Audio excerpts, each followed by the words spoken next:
নমস্কার বন্ধুরা, info Bengal news চ্যানেলে আপনাদের প্রত্যেককে স্বাগতম জানাই।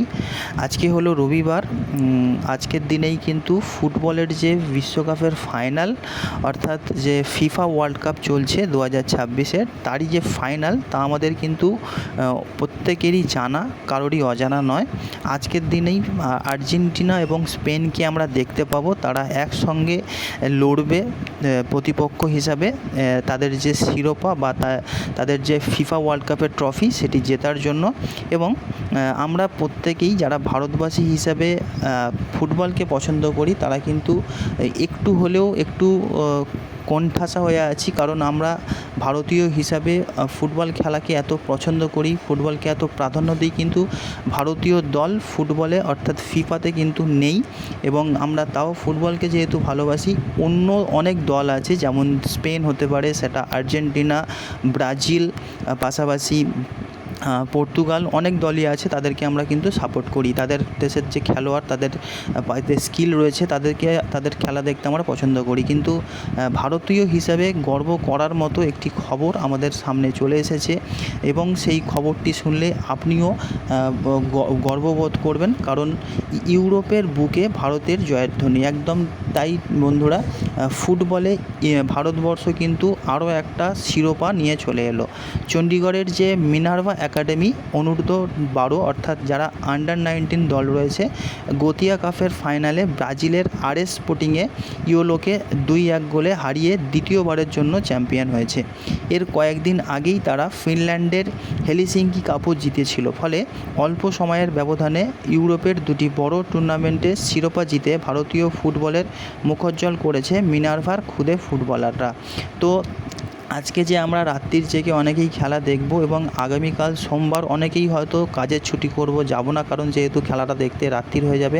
আমরা এতটাই ফুটবলকে ভালোবাসি, এতটাই ফুটবলের প্রতি আমরা পাগল, সেখানে কিন্তু আমাদের কাছে এই যে খবর একেবারে এতটাই গর্বের যে আমাদের আনন্দের কিন্তু সীমা থাকার সন্দেহ থাকে না। তো সুইডেনে সম্প্রতি ফাইনালে 10 মিনিটেই কিপগেন থাংসাংলেনকে মিনার্ভাকে এগিয়ে দিয়েছিল, এবং ব্রাজিলিয়ান দল সমতা ফেরালেও 49 মিনিটে মেখাম খরাও নংরেমের দুর্দান্ত একটি ফ্রিকে ব্যবধানের জন্য ভারতীয় দল অনেকটা এগিয়ে গিয়েছিল। এরপরে ম্যাচে ফেরার চেষ্টা করেছিল অনেকবার আরএস স্পোর্টিং, যদিও শেষ পর্যন্ত ভারতীয় ক্লাবের রক্ষণের বজ্র আঁটুনিতে বারবার আটকে যায় ব্রাজিলের ক্লাব, আর তাতেই চ্যাম্পিয়ন হয় ভারতীয় দল। তো গোটা টুর্নামেন্টই ছিল মিনার্ভার দাপটে। গ্রুপ পর্বে ইংল্যান্ডের প্রেপ স্কুলস পুমাস ব্লুকে 12-0 গোলে, নরওয়ের লিলেস্ট্রম এসকে 3 তাকে 13-1 গোলে, এবং আয়োজক দেশ সুইডেনের শুরুতে আইএসএফকে 16-0 গোলে হারিয়েছে ভারতীয় দল মিনার্ভা। এরপর নকআউট পর্বে কেনিয়ার লিগ্যাসি একাডেমিকে 6-2 গোলে, ইংল্যান্ডের প্রেপ স্কুলস লায়ন্সকে 10-1 গোলে, ফ্রান্সের ওএফসি কুরেনেসকে 17-1 গোলে, এবং বলিভিয়ার ক্যানচেরিতস এফসিকে 8-0 গোলে উড়িয়ে দিয়েছে মিনার্ভা একাডেমির যে সমস্ত খুদে খেলোয়াড়রা তারা। সেমিফাইনালে ইউক্রেনের এফসি লোকোমোটিভ কিয়েভের বিরুদ্ধে কঠিন লড়াইয়ে 3-2 গোলে জিতে ফাইনালে উঠেছিল ভারতীয় দল। এরপর শিরোপা নির্ধারণী ম্যাচে ব্রাজিলের শক্তিশালী প্রতিপক্ষকে হারিয়ে আবারও চ্যাম্পিয়ন হয়েছে মিনার্ভা।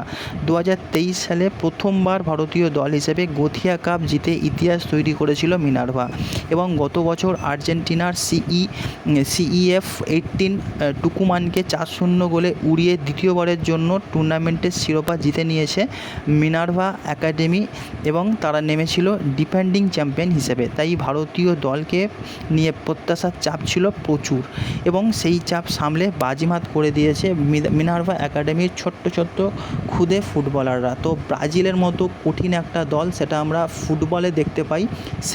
সেই সমস্ত দেশের যে কঠিন যত ট্রেনার রয়েছে, এক্সট্রিম লেভেলের ট্রেনার, তারা কিন্তু এই সমস্ত ছোট্ট ছোট্ট খুদেদেরকে ট্রেনিং করে। সেই ট্রেনিংয়ের পরেও কিন্তু আমাদের ভারতীয় দল তাদেরকে একেবারে ল্যাজে গোবরে করে ছেড়ে দিয়ে এই যে কাপটি জিতেছে। তো গত 2 বছরে ইউরোপের বিভিন্ন আন্তর্জাতিক যুব প্রতিযোগিতায় দুর্দান্ত সাফল্য পেয়েছে মিনার্ভা।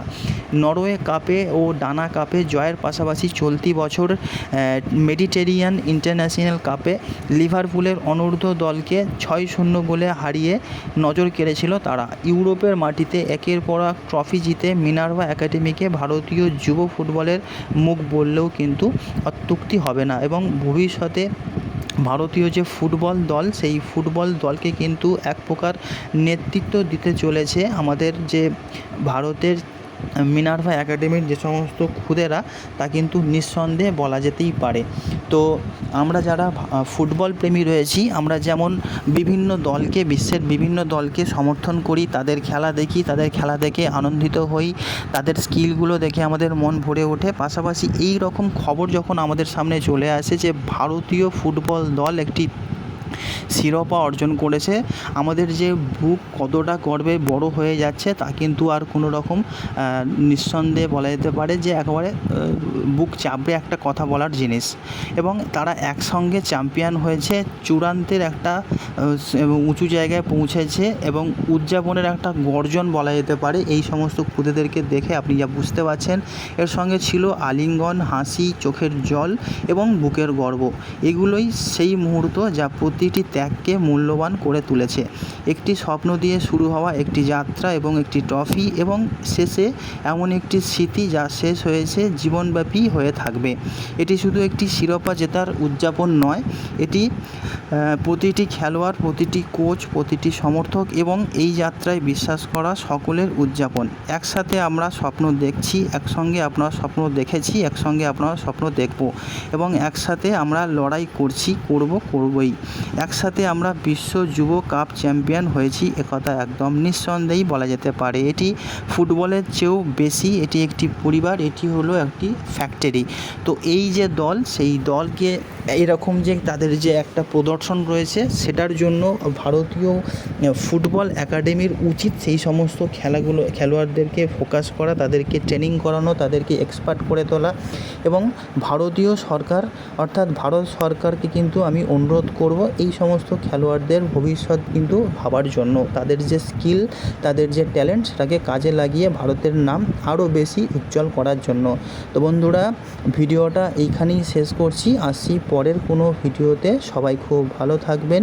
গুড বাই, জয় হিন্দ, বন্দে মাতরম এবং ভারত মাতা কি জয়। এইভাবেই আমাদের দেশ এগিয়ে যাক, ফুটবলে আমাদের দেশ এতটাই নাম করুক যে আমরা যেন বিশ্ব সেরা হতে পারি। তো গুড বাই।